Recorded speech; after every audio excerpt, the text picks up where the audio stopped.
Mana ruhiy tarbiya ustozlarimiz deymiz, pir komillar, shayxlar, ular qalb tabiblari. Demak, har bir inson "Men qalbim toza, qalbim pok" deb davo qilmasin. Demak, hayotda, demak bu holu hayotda mana shunday bir ulug' zotlarni etagini tutish kerak.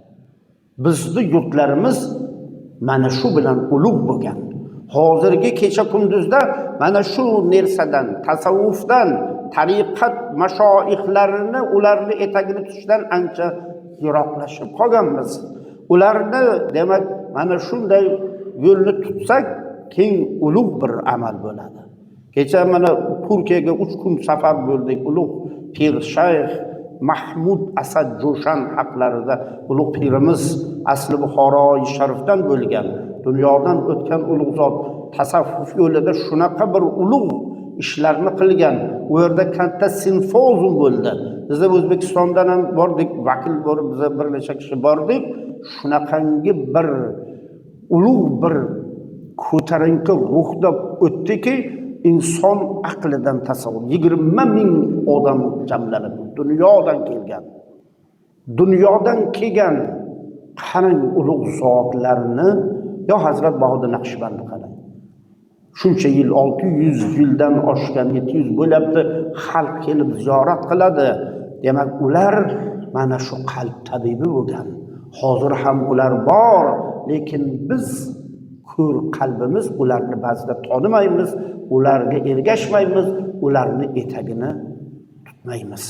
Qaysi yurtda demak mana shunday zotlar bo'lsa, u joyda inshaalloh xayr, baraka, tinchlik, amniyat bo'ladi. Mana shunday qalb tabiblarga biz barchamiz muhtojmiz. Olimlarimiz qalbni muolajasi, qalbni demak davosini ko'p holatlarni keltirgan. Ibrohim Havvos rahimahulloh aytadilarki, qalbni davosi 5 narsa. Birinchi, Qur'onni tadabbur bilan o'qish. Qur'on tadabbur bilan, arabiy bo'lsin, uni anglamasak, inson tadabbur bilan o'qisa, yoki tafsirlarni ham o'qib tadabbur bilan o'qisa, qalbni demak u sayqallaydi. Qalbni poklaydi. Tadabbur bilan o'qisa.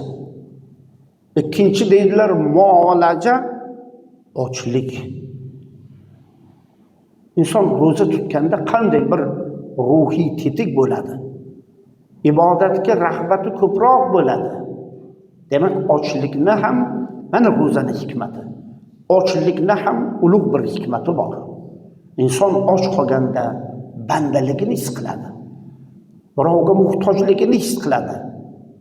Kibrdan, manmanlikdan o'zini demak ancha yiroq tutadi. Och, nahor Allohni fikr qiladi, tafakkur qiladi. Demak, mana shu ham qalbni muolajasi bo'ladi. Qalb to'q bo'lsa, inson ko'p to'q bo'lsa, qalb qorayaveradi. Uni tutun bo'lib, oshqozondan bulut bo'lib chiqib bo'lib, qalbni qora bulut qoplaydi. Inson ko'p yeyaversa, uni g'aflat bosadi.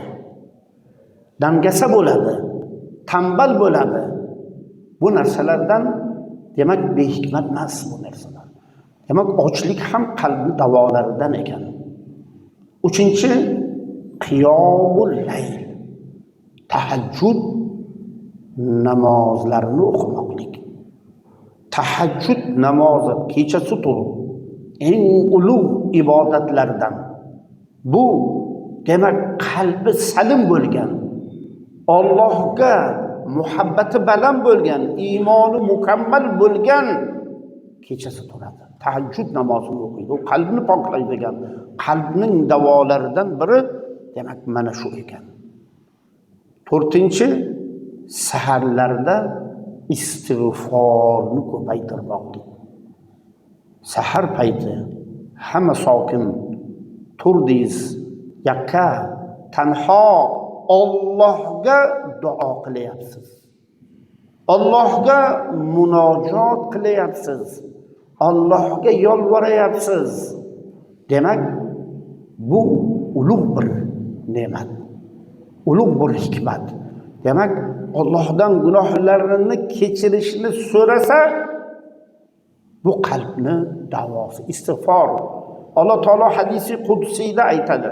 Alloh taolo dunyo osmonidan yer osmoniga tushadi. Bu endi o'zini qudrati, o'zini nimasida bizni tasavvurimizda u sig'maydi. Istig'for aytuvchi bormi? Men uni mag'firat qilay. Mendan so'rovchi bormi? So'rog'ini beray. Mendan najot kutuvchi bormi? Men undan najot beray deb Alloh nido qiladi dedilar. Demak, sahar payti, demak istig'forni ko'paytirmoqlik bu qalbni davosi ekan. Qalbni davosi mana shu demak holatlar ekan. 5-chi, solihlar, olimlar, ulamolar suhbatini lozim tutish. Ozgina bo'lsa-da ilm olish, ilmga rahmat qilish, solihlar bilan o'tirsangiz, ilm majlislarida o'tirsangiz, demak mana shu qalbni poklashga, qalbni qattiqligini ketkazishga harakat qiladigan qalbni davolaridan ekan. Bu ustozimiz aytgan ekan, qotib qolgan, zanglagan qalbni faqat mana shu avliyoulloh, solih insonlar duosigina ta'sir qiladi deydilar. Demak, solih insonlarni, ulamolarni, olimlarni ehtirom qilaylik, hurmatini joyiga qo'yaylik. Sizni Allohga, ma'rifat yo'liga chorlayotgan olimlar suhbatini lozim tuting. Kecha bir birodarimiz aytayapti. Bir Namangonda bir sozanma kelibdi. Yani uni aytishimiz shart emas. Shunaqa xalq kelgan. Qarang, na odob bor, na axloq bor. Qarang, shaytoniy nimalarga xalq yig'ilib kelgan, odam sig'maydi deydi. Lekin masjidga, bepul ma'ruzaga, bepul ilmga ba'zilar shunday loqayd deb hamma masjidlarda gapirildi. Allohu akbar dedi. Haqiqatda shunday. Solihlar suhbatini lozim tuting dedilar. Hazrat Rumiy aytadilar.